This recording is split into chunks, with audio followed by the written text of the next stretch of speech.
Hey, you're listening to Fun Times in Flushing, a positive podcast about the New York Mets. I am Michael Smith, here to talk Mets baseball with you.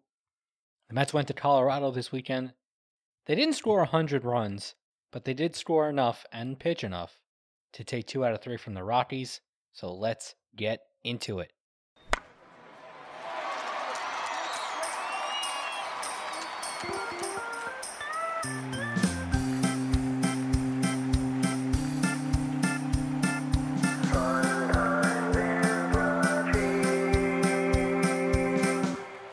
That theme was from Kyle Cullen, who you can reach for your podcast themes at kylspodcastthemes@gmail.com.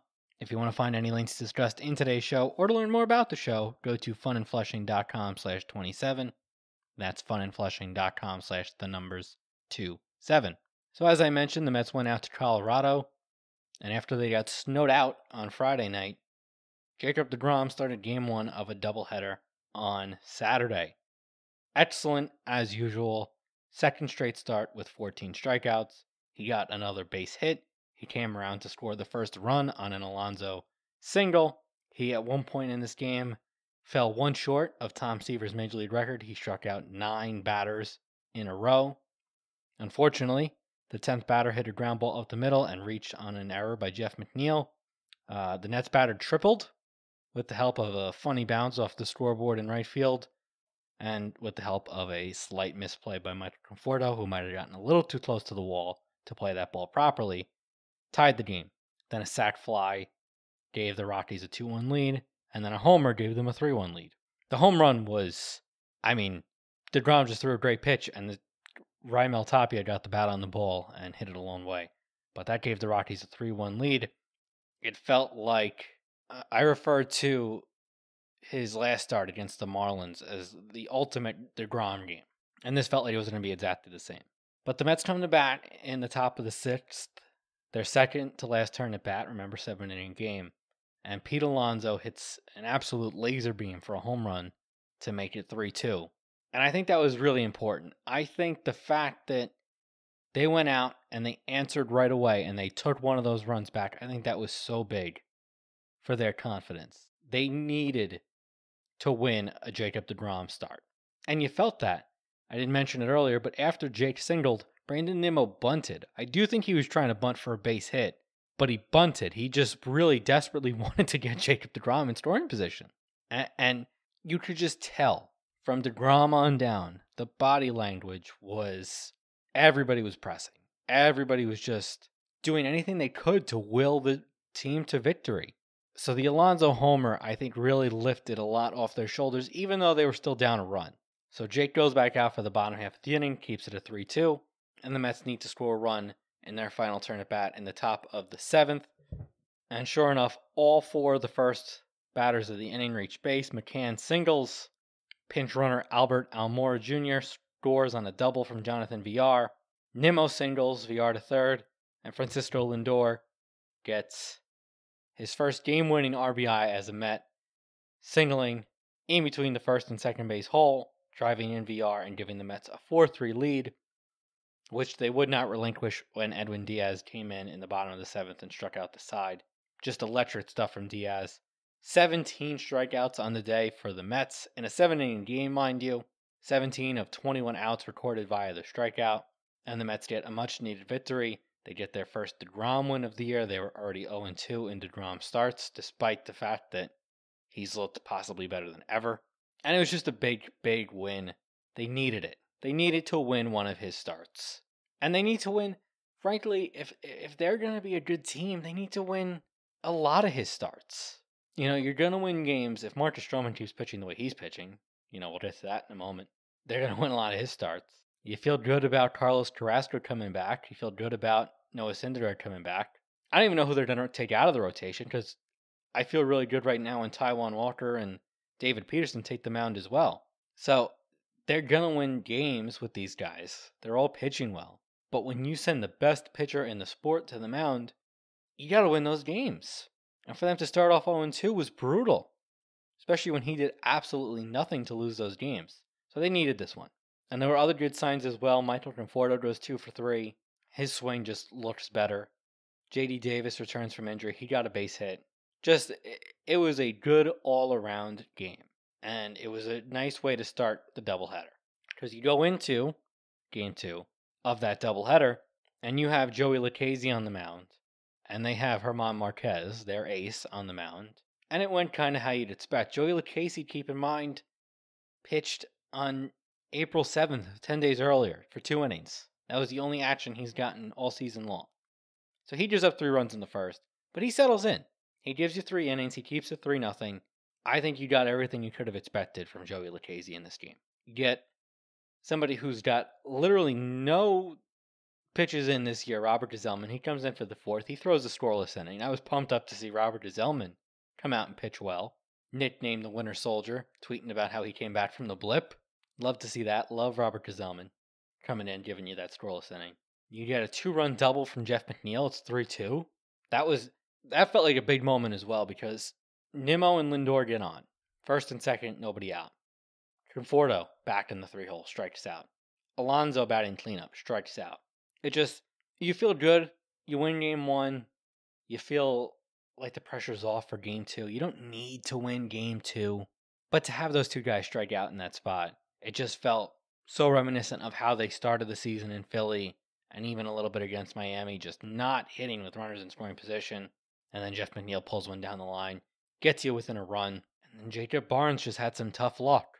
A funny little jam shot, shift-beating single for Trevor Story. Gets him on base. He should have had an inning-ending double play, but Charlie Blackmon just hit it too soft. That brought in a run. Brought Josh Fuentes to the plate, who hit a 3-run homer. Just some tough luck for Jacob Barnes, and that made it 7-2, and that's how the game finished, with the Rockies taking the second game of the doubleheader and of the series. Like I said, to get Joey Lucchesi out there, you're going to need him eventually before Carrasco and Syndergaard come back. To get him out there just to get the 9 outs in a 7-inning game was perfect. To get Gsellman in there, get an inning out of him, that was good. And both guys pitched. Gsellman looked great, but Lucchesi pitched well enough. You got to, get him longer, obviously. You want to get 5 innings out of him, but 3 runs. If he gives you 3 runs, 5 innings, you take that with what you're getting from the other 4 guys you got in that rotation right now.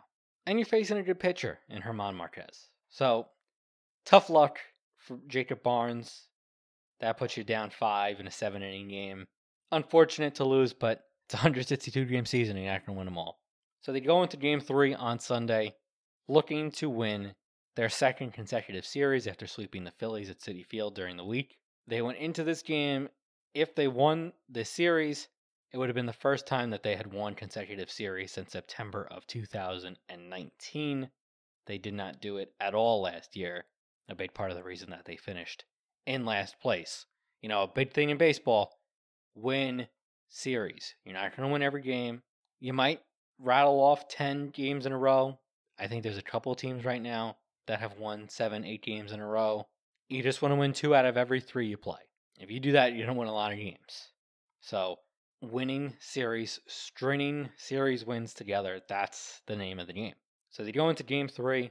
They take an early lead, putting the ball in play. Pete Alonso, late swing on a pretty hittable pitch, but it beats the shift. It goes down the right field line with the first baseman playing way off the line. He's on with a single. Michael Conforto doubles, gets Pete to third with 1 out. Jeff McNeil puts the ball in play, ground out to the second baseman. Alonso comes in to score. Mets are on the board. That wound up being pretty much all the offense the Mets needed. In the 4th, though, Conforto singled. McNeil got into third by putting the ball in play again with 2 outs. And C.J. Cron made an error, having the ball go through his legs. And the return from injury, J.D. Davis, drives him in with a base hit. That gives you a 2-0 lead. They were just not making good contact on Marcus Stroman all day long. Marcus Stroman has been excellent this year, and this was probably his best start. 8 innings, 5 strikeouts, 3 hits, 1 run. He only threw 90 pitches in those 8 innings. He just looked so good. He gives way to Edwin Diaz in the 9th inning with a 2-1 lead. Diaz gets the first 2 out. He threw a really good slider to Trevor Story. Trevor Story just threw the bat out there, hit it off the end of the bat, and singled. Up came Charlie Blackmon, which was terrifying, to say the least. I was ready for a slider down and in to go into the right field seats, but Blackmon didn't even get to put the ball in play. Trevor Story took off for second.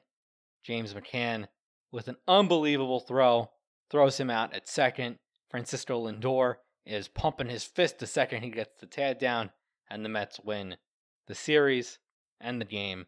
And it's just so exciting to see Francisco Lindor. He did the same thing in game one of the doubleheader.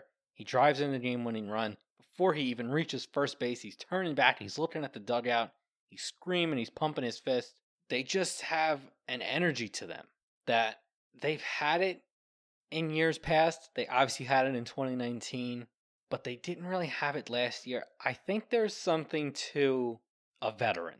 I think there's something to, they have that young energy, they have the young core, they have Alonso and McNeil and Conforto and Davis and Dom, and I think those guys have fun together, and I think they bring energy, obviously. But I think Todd Frazier was a big part of that team in 2019. I think he was able to kind of hone that energy and help them put it towards success. And they did that for a long time in the second half of 2019. Todd Frazier was there last year too, but that was a very different situation. I think Francisco Lindor is helping them hone that energy and put it towards success. And, listen, we can have fun together and we can have a good time, but the only way we're going to really have a good time is if we win some ball games. And he was pumping his fist, and Edwin Diaz is pumping his fist, and the whole team's coming together to celebrate the win. And it was just a lot of fun. And I'm having a lot of fun watching this team play. And look, Michael Conforto had another multi-hit game in this one. He seems to be swinging the bat well. He said after the game he seems to have found balance in his swing. He said Chili Davis, and I like this for Michael, Chili Davis has been telling him, just get your timing right. Just get your timing right. Michael has a tendency to be a very streaky hitter. He seems to force things when he gets in a bad way. And I like the idea of him just kind of getting his timing right, focusing on that. Don't worry about the hits, they're going to come. The power is going to come if he just can get his timing right. And I love that that's what Chili is focusing on, and that's what Michael is focusing on. 2 multi-hit games in this series, and hopefully he will get hot soon. Because Alonso's hitting, and J.D. Davis seems to be swinging the bat well coming off the DL. Jeff McNeil has been swinging the bat well all year long. So has Dom, so has Brandon Nimmo. The only guy missing is Francisco Lindor, and he's there. He's hitting, he's just not gotten hot yet, and we are in for a lot of fun if he does get hot soon, especially while the team is playing well. So I'm very much looking forward to that. Again, limited amount of runs in this series despite being in Colorado, but it was very cold. They were dealing with cold weather there. So unfortunately, I think that's just what they were stuck with, but hopefully we'll see some runs in Wrigley Field. I'm watching the Sunday Night Baseball game right now between the Cubs and the Braves. The Braves homered 4 times in the first inning, so hopefully we'll get to see some of that. Although, looking at the weather, it does appear that it's going to be very cold for the 3 games that the Mets are going to play there this week. Speaking of, as they're heading off to Chicago, all 3 night games. No day games for the Mets this season at Wrigley Field. Tuesday, Wednesday, Thursday, all night games. Of course, it's supposed to rain and possibly snow on Tuesday morning in Chicago, so we'll cross our fingers for no postponements and no doubleheaders this week. Like I said, either way, it is going to be very cold in the 30s and 40s for all 3 games. Taijuan Walker set to go on Tuesday, David Peterson on Wednesday, and Jacob deGrom on Thursday. The Mets will miss Kyle Hendricks, who, like I said, gave up 4 home runs in the first inning on Sunday night, but is the Cubs' best pitcher, so nice that they will not have to be dealing with him this week.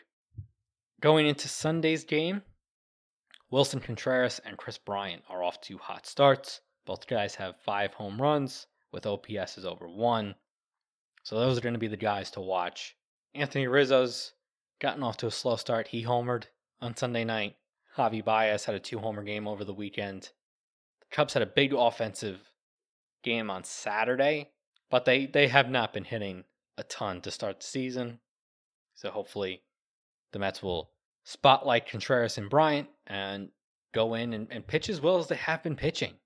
The Mets have been pitching really well, especially the starting rotation. We won't see Stroman, who, like I said, was just lights out again on Sunday, but Walker Peterson just had his best Major League start his last time out. And Jacob deGrom is just, he was already the best pitcher in the world, and he's gotten better. So the Cubs better watch out for that. And who knows, we may be getting a preview of our third baseman in the second half of the season, especially if Chris Bryant keeps hitting the way he's hitting and the Cubs fall out of it. He may be our guy. Before I get out of here, and I will talk to you about that Cubs series, recapping it on Thursday night after the series finale.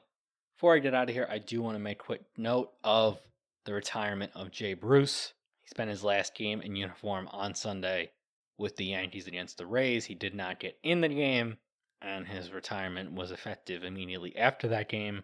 Jay Bruce had a really good career. Very streaky hitter, but over 300 home runs in his career. He came to the Mets in 2016. He was supposed to give us a big offensive boost. He did not do that. We ended up not really needing him so much, though. Cespedes got hot again, and Bruce just had a rough year. Unfortunately, when he came over, he just did not provide what the Mets were hoping. But he comes back in 2017, has a big year, garners some trade interest for a bad team. The Mets get Ryder Ryan for him, so not great. There was a rumor the Yankees were interested then, but the Mets refused to deal with them in any way. And then he goes to Cleveland. He's a part of that 22-game win streak. I do believe he got the walk-off hit in Game 22, the Major League record 22nd win. He comes back to the Mets in 2018, plays a little first base, and then he's a part of the famed Edwin Diaz, Robbie Cano, Jared Kelenic trade. So a very tumultuous roller coaster, dramatic time in 2 stints with the Mets for Jay Bruce. But I liked him a lot. I was a fan of Jay Bruce. He was a big part of the development of Michael Conforto, of Brandon Nimmo.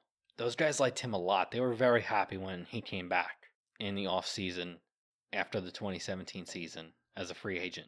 They were very happy when he came back. He was a big part of their development. So anything that they learned from him, I'm very grateful for, because those two guys are big parts of this team and big parts of, hopefully, Mets teams moving forward. So good luck in retirement to Mr. Jay Bruce.